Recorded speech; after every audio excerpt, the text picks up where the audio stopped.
Ustadz, emang benar keturunan Nabi masih ada?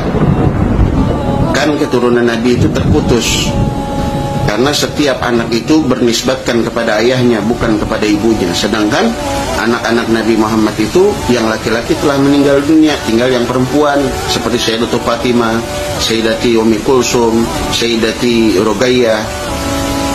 Lalu bagaimana bisa dikatakan keturunan Nabi dia tidak terputus?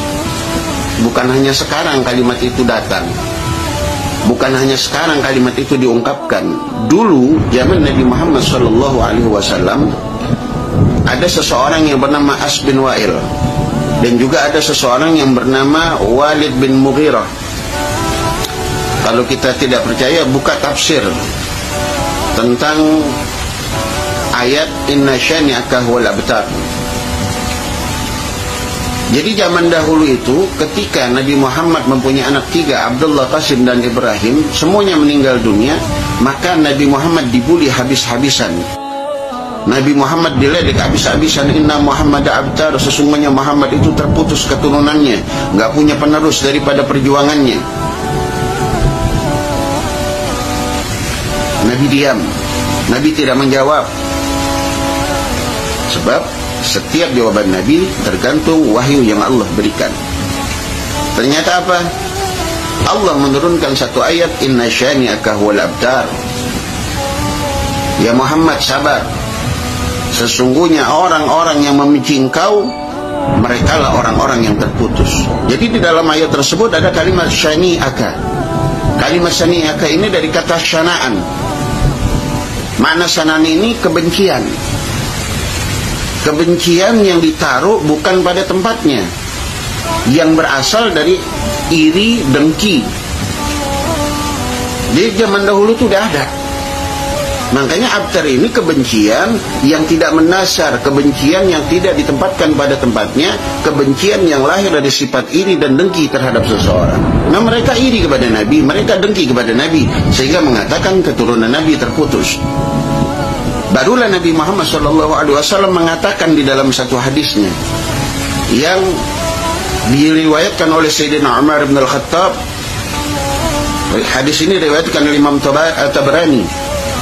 An Umar bin Al-Khattab radhiyallahu ta'ala anhu, sami'tu Rasulullah sallallahu alaihi wasallam yaqul, kullu bani unsa fa inna asabatahum li abihim ma khala walada Fatimah fa inna ana asabatahum wa ana abuhum. Bahkan di riwayat lain, redaksi lain dikatakan fa inna ana asabatahum wa ana abuhum wa ana waliyuhum, bahwa sesungguhnya setiap anak-anak yang lahir daripada rahim ibunya yang perempuan itu, mereka dinisbatkan kepada ayah mereka. Ma khala walada Fatimah, kecuali anak-anak daripada Sayyidatul Fatimah, mereka bernasabkan kepada Sayyidatul Fatimah. Nabi mengatakan, fa inna ana asabatuhum wa ana abuhum wa ana waliyuhum. Aku yang menjadi asabah mereka, aku yang menjadi ayah mereka, aku yang menjadi wali-wali mereka. Ini saya dengar dari kecil, dari guru saya Sayyidul Walid Al-Habib Al-Barkah Bahrul Fahamah, Sayyidul Walid Al-Habib Abdurrahman bin Ahmad bin Abdul Qadir As-Segaf. Jadi gak bisa saya diracuni dan kami diracuni dengan kebencian kepada habaib. Jadi zaman Nabi udah ada tuh namanya As bin Wa'il, udah ada namanya Walid bin Mughirah. Nah, mereka diputuskan nasabnya. Maksudnya apa? Nggak punya anak. Mereka punya anak. Mereka punya anak. Walid bin Mughirah punya anak 11. Semuanya tidak meneruskan di perjuangannya daripada Walid bin Mughirah untuk membenci Nabi Muhammad. Bahkan anaknya mencintai Nabi Muhammad yang bernama Sayyidina Khalid bin Walid. As bin Wa'il bencinya kepada Nabi Muhammad, namun kebencian itu tidak diteruskan kepada anaknya, sehingga anaknya menjadi orang yang mencintai Nabi yang bernama Sayyidina Amr bin As. Dan kebencian ini terus berjalan. Setiap zaman, setiap waktu ada orang yang membenci keluarga Nabi Muhammad. Bahkan ketika terjadi Karbala, semua keluarga Sayyidina Husain dibantai, dibunuh, digembar-gemborkan pada saat itu. Sesungguhnya Husain sudah tidak punya keturunan, Rasulullah tidak punya dzurriyyah. Ternyata Allah selamatkan satu anak daripada Sayyidina Husain yang bernama Sayyidina Ali Zainal Abidin. Dikala itu Allah berikan sakit pada beliau sehingga beliau tidak ikut berperang. Allah selamatkan beliau sehingga mempunyai keturunan yang bernama Sayyidina Muhammad al-Baqir. Lalu punya keturunan lagi namanya Sayyidina Ja'far Shadiq. Lalu punya keturunan yang lagi yang nama Muhammad An-Najib. Sayyidina Muhammad An-Najib punya anak namanya Sayyidina Isa Ar-Rumi. Sayyidina Isa Ar-Rumi punya anak namanya Sayyidina Ahmad Al-Muhajir. Keturunan Nabi yang pertama kali hijrah ke Yaman sehingga dinamakan Al-Muhajir.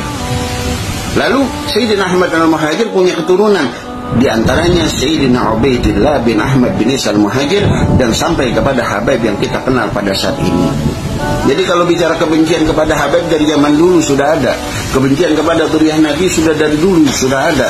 Jadi jangan mau kita adu domba, diprovokasi untuk membenci keluarga Nabi Muhammad. Ini zaman-zaman fitnah. Hati-hati. Kiai, ulama, habaib sedang diadu domba, sedang diprovokasi. Sebab kenapa? Tameng agama, tameng Islam, kekuatan Islam ada di habaib, kiai, dan asatidz, serta umat-umat yang mencintai para habaib. Mereka ingin menghancurkan, memecah belah. Jadi hati-hati. Ketika kalian ingin selamat, cintailah zuriyah Nabi Muhammad. Sebab saya pernah mendengar perkataan guru saya daripada hadis Nabi Muhammad sallallahu alaihi wasallam, "Man mata ala bughdi ali Muhammadin mata Yahudiyan aw Nasraniyan." Siapa orang yang ketika mati masih menyimpan kebencian kepada zuriyahnya Nabi Muhammad, keluarganya Nabi Muhammad, maka ingat dia akan mati dalam keadaan Yahudi dan Nasrani. Naudzubillah min dzalik. Ayo kita buang masalah-masalah itu. Dan antum yang mengembar-gemborkan putusnya nasab Nabi Muhammad, tanggung jawab dunia akhirat. Kalian akan diminta pertanggungjawabannya oleh Nabi Muhammad SAW. Kalian telah menyakiti keturunan Nabi Muhammad. Hati-hati kalian. Sebanyak apapun ilmu yang kalian punya, sehebat apapun kealiman beliau kalian, sehebat apapun karya ilmiah kalian, tetapi kalian telah memecah belah umat dengan habaib. Hati-hati. Ya, semoga Allah berikan hidayah mereka, orang-orang yang membenci habaib, sehingga mereka cinta kepada habaib, agar dunia ini Allah berikan keselamatan. Assalamualaikum warahmatullahi wabarakatuh.